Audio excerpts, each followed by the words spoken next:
Hello viewers, আমাদের আরও একটি নতুন ভিডিওতে আপনাকে স্বাগতম। আজকে আমরা আপনার জন্য মোটর বাইকের একটা ট্রিক্স নিয়ে হাজির হয়েছি। আজকে আমি আপনাকে যে বিষয়টা জানাবো সেটা মূলত একটা ট্রিকের আন্ডারেই পড়ে। আজকে আমি দেখাবো, আপনি ইতিমধ্যে হয়তো টাইটেল থেকে বুঝে গেছেন, কীভাবে আপনি আপনার মোটরসাইকেলটাকে সেলফ ব্যতীত, কিকার ব্যতীত, ধাক্কা দেওয়া ব্যতীত স্টার্ট নেওয়াবেন।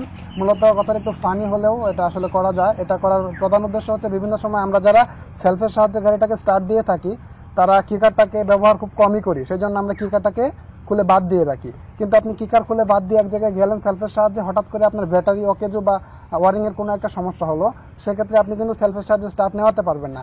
কোনো লোকজন না থাকার কারণে আপনি বাইকটাকে যে কেউ ধাক্কা দিবে সেই ব্যবস্থাটাও নেই। সো আপনি তখন কি করবেন, সেই কাজটা আমি আপনাকে এখন দেখাবো, যে আপনি কিভাবে এইসব জিনিস বাদ দিয়ে সেলফ ব্যতীত, কিকার ব্যতীত, ধাক্কা দেওয়া ব্যতীত বাইকটাকে স্টার্ট করাতে পারবেন। তো এটা করার জন্য আপনাকে প্রথমে আপনার বাইকটাকে ডাবল স্ট্যান্ড করে নিতে হবে। তো চলুন আমরা আমাদের বাইকটাকে ডাবল স্ট্যান্ড করে নিচ্ছি। প্রথমে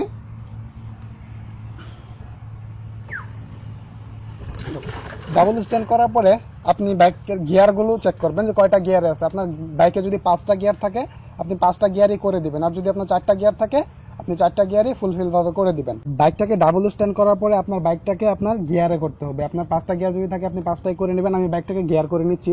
ডাবল স্ট্যান্ড করার পরে বাইকটা গিয়ার করার জন্য আলাদা কিছু ট্রিক রয়েছে, আপনি ইজিভাবে করতে পারেন না। দেখেন আমি একটা গিয়ার করেছি, 2 নম্বর গিয়ারে করেছি। এবার কিন্তু গাড়িটা আর গিয়ার পড়তে চাবে না। এটা করার জন্য আপনি একটা গিয়ার করবেন, চাকাটাকে একটু নাড়াচাড়া দিবেন, আরেকটা গিয়ার করবেন, আবার নাড়াচাড়া দিবেন। তা না হলে কিন্তু গাড়ি গিয়ার হবে না।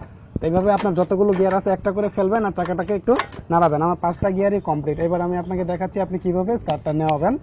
আপনার গাড়িটা গিয়ার হওয়ার পরে আপনি পিছনের চাকায় চলে আসবেন। চাকায় গাড়ি কিন্তু 5টা গিয়ারই আছে, জাস্ট এইখান থেকে ধরে একটু জুড়ে আপনি উপরের দিকে গাড়িটা আগে এক হাত দিয়ে ধরবেন। দেখুন উপরের দিকে উপরের দিকে এখানে ধরে নেবেন, যে আপনার বাইকটা যেন নিচের দিকে না নেমে যায়। এখানে ধরে চাকাটা এইভাবে ধরে আপনি জাস্ট দেখুন বাইকটা কিন্তু স্টার্ট হয়ে গেছে।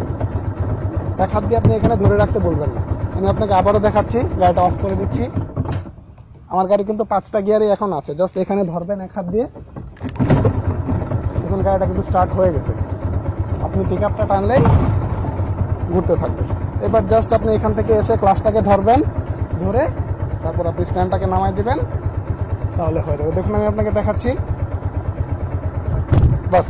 এবার আপনি যদি চান তাহলে বাইকটাকে, আমি আপনাকে যে কাজটি দেখালাম এটি যদি আপনি একটু উল্টাপাল্টা করেন সেক্ষেত্রে আপনার দুর্ঘটনা ঘটতে পারে। এটি আপনাকে খুব সতর্কতার সাথে করতে হবে। 1 নম্বর সতর্কতা যেটা হচ্ছে, যখন আপনি চাকাটা ঘোরাবেন তখন অবশ্যই আপনাকে এইখানে এক হাত দিয়ে ধরতে হবে, যেন চাকাটা নিচের দিকে না নেমে যায়, মাটিতে যেন চাকাটা না লাগে। যদি মাটিতে লাগে তাহলে কিন্তু গাড়িটা আপনার ক্র্যাশ করবে। তো আপনি অবশ্যই এখানে এক হাত দিয়ে ধরে রাখবেন। স্টার্ট নেওয়ার পরে যখন আপনি সামনের দিকে যাবেন তখন অবশ্যই এই হাতটা দিয়ে আপনি এটা উঁচা করে ধরবেন যেন এটা মাটিতে না লাগে। এবং যখন আপনি ডাবল স্ট্যান্ড থেকে স্টার্ট গাড়িটা নামাতে যাবেন সেক্ষেত্রে অবশ্যই ক্লাসটা ভালোভাবে ধরবেন, তাহলে চাকার ঘূর্ণনটাকে আপনি থামিয়ে নেবেন। প্রথমে ব্রেক করে চাকাটাকে থামিয়ে তারপরে আপনি আবার উঠে বাইকটাকে চালাবেন। যদি আর ব্যতিক্রম কিছু করেন, যদি চাকাটা কোনোভাবে মাটিতে লাগে তাহলে কিন্তু আপনার গাড়িটা ডাবল স্ট্যান্ড থেকে ক্র্যাশ হয়ে যাবে, সেক্ষেত্রে একটা দুর্ঘটনা করতে পারে, আপনিও ব্যথা পেতে পারেন। সো আশা করি এই ভিডিওটা আপনাদের উপকারে আসবে। যদি ভিডিওটা ভালো লাগে বা উপকারে আসে তাহলে অবশ্যই আমাদের চ্যানেলটাকে সাবস্ক্রাইব করবেন, ভিডিওটাতে একটা লাইক দিবেন, ভিডিওটা ফেসবুকে শেয়ার করে আপনার বন্ধু বান্ধবদেরকে দেখার সুযোগ করে দিবেন। ধন্যবাদ সবাইকে। আজকে এই পর্যন্তই, দেখা হবে পরবর্তী ভিডিওতে। আল্লাহ হাফেজ।